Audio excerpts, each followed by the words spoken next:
Oh my god, I just did that really awkward, embarrassing thing where you like wave and smile at somebody that you think you know and then it's not them.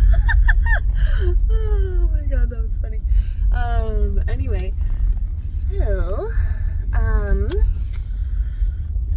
let's see what to report today. Okay, September 5th, day 5, sober September, doing good. Hanging in there. I did have a slight craving yesterday as I was getting ready for my husband's softball tournament finale, championship, whatever you call it, the very end games. And yeah, I was like, I don't know why I'm craving this right now. I don't know. I think just like the social experience of being at the game and stuff. But I just bought some other beverages to drink. I had some CBD drinks and a kombucha. Well, I had that later in the night. But I bought this other drink that like looked really good at the store, but it was like not very good. It was like apple cider vinegar tonic thing with citrus and ginger, and I don't know, it just did not really have a very good flavor. I was expecting it to taste better, but anyway, yeah, so today I'm feeling a new wave of enthusiasm to get myself back in shape like I was before becoming a mom. I'm still working on accepting the fact that maybe my body, well, definitely my body is just different now and just will be different since having a child. But yeah, I just feel like I've been neglecting, I've definitely been neglecting my yoga practice. And I know that that is the most important thing for me to be doing for my body, my mind, and my spirit. It's just like so all-encompassing the way that yoga helps just like every different aspect of your being. It's like a meditation, but also an exercise and breath work. It's just like, it's so good. I have to do it. And I don't know why I've been having such trouble getting back into the daily practice, but that was really when my life started to change so rapidly, dramatically,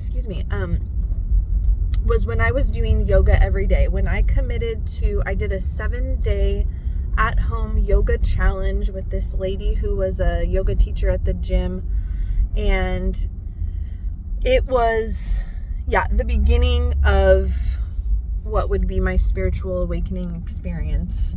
The meditation that I do, the candle gazing meditation, I think is really the thing that like just burst my third eye wide open and just sent me skyrocketing into the cosmos. And that's really what started to raise my vibration really rapidly and what changed my life. But the yoga is how I got there, and the yoga is just, it's just so good. I'm doing a lot of sitting these days for now my therapy sessions and also my Zoom calls for my courses and my coursework. I'm just sitting a lot, and so yoga is so good to open up the hips and create more flexibility in the legs. So yeah, and I'm also particularly being very motivated right now because I'm going to a wedding in a couple of weeks, and I have a really beautiful dress that I'm going to wear that I'm not worried about like, fitting into or anything like that, and it already fits me and looks really great. But yeah, but the most motivating thing for me right now is that, and I'm realizing now that I'm talking about it that it's such a superficial motivation, but really it's an internal thing.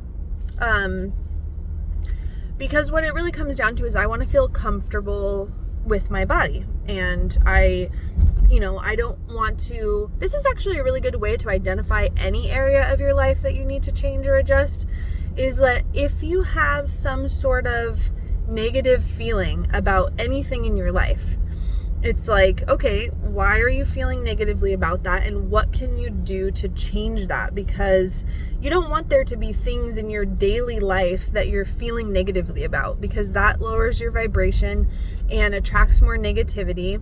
So you can do a lot just by looking at the things. And for me, it's been a lot about like my physical spaces, my house, my car, things like that. But I'm working on my body now too. And it's not that I feel super negatively, but I can feel, there's just some slight uncomfortability with myself in this meat suit, as some people call it.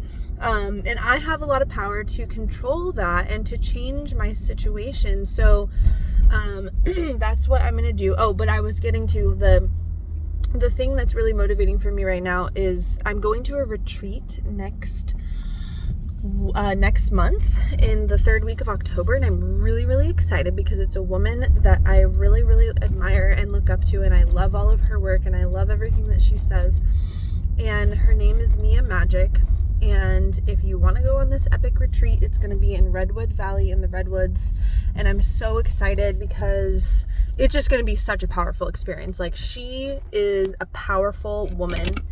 And yeah, but the retreats, they're women's retreats, and there are times when we do rituals, this is going to sound really out there, but where people are not wearing any clothing. And so, I want to feel comfortable in my body, because there was a time before having a child where I was totally comfortable with being naked. Not that I was naked around other people all the time, but, like if I went to the sauna with my friend, there was no part of me when I took off my clothes that felt uncomfortable. I felt completely 100% loving of my body, and that's how I want to feel again. And I know that the way that I can get there is by doing yoga every day, because that is how it happened for me before.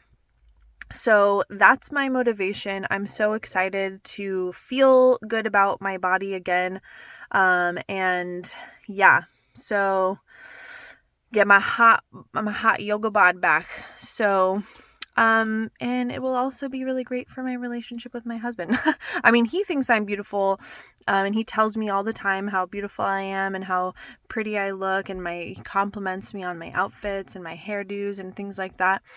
So that's really nice. And I know that he is not feeling any type of way about the way that I'm, my physical body is looking these days. So that's nice to know, because I definitely did not have that in my previous relationship, that I was in before this one, actually, and the one before that too.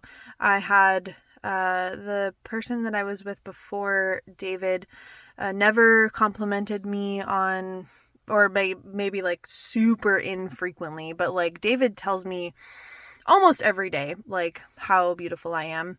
And this other person, like never. I don't remember ever. So I know it probably happened a couple of times, but we were together for almost 5 years. And there was a lot of other things going on in that relationship that I don't want to mention at this time, but I had a lot of self-image issues because of that relationship, basically. But that is also because I was seeking external validation. I should not care what anybody else thinks of my body. It's about me and myself feeling comfortable with my body. And then actually that creates the reflection in the people that you come across that reflect that back to you. So if I'm feeling shitty about my body, people are not going to validate, that I'm beautiful, because I'm not projecting that, So yeah. So it was really interesting how when I got really in shape through doing yoga, and I was feeling really good about my body and feeling that self-love for myself every day, then the person that I attracted, who is my husband now, David, he compliments me and tells me how beautiful I am all the time, because I already had that for myself. So that's really what this comes down to for me, is I want to feel good from within. And yeah, so getting back on the yoga grind. Let's go. Let's do this. And also, I wanted to mention that having a exercise practice some whatever regimen of exercising is also really important for sobriety, I feel like, because it's a release of energy. It also brings in more life force energy. It helps clear things out, flushing out the body physically through sweating, and also, helping your digestive system. But it also is an energetic cleanse and makes you feel stronger. It helps burn fat. Obviously, these are like the obvious things that everybody knows about exercise, but my point is that when you're trying to be sober from I think I'm mostly talking about alcohol, but really anything. It's like, go do something that is good for your body. Like, you've been poisoning yourself and making yourself feel shitty. So do something that makes your body feel good, and exercise, especially yoga. I'm super biased towards yoga because my dad took me to my first yoga class, my hot yoga class, Bikram yoga, when I was 8 years old. So it's been with me for a long time. But yoga is amazing. Mind, body, spirit, a lot of other forms of exercise. I mean, yes, they help relieve stress, which can be good. But there's something like spiritual and sacred about the practice of yoga. And that's why one of the reasons that I really love it. So if you're still listening to this, thank you for being here. I obviously love to talk, so the long form videos on YouTube are working really well for me. And yeah, I will report back soon with more information about Sober September and my journey of getting back into my daily yoga practice. All right, talk to you tomorrow. Bye.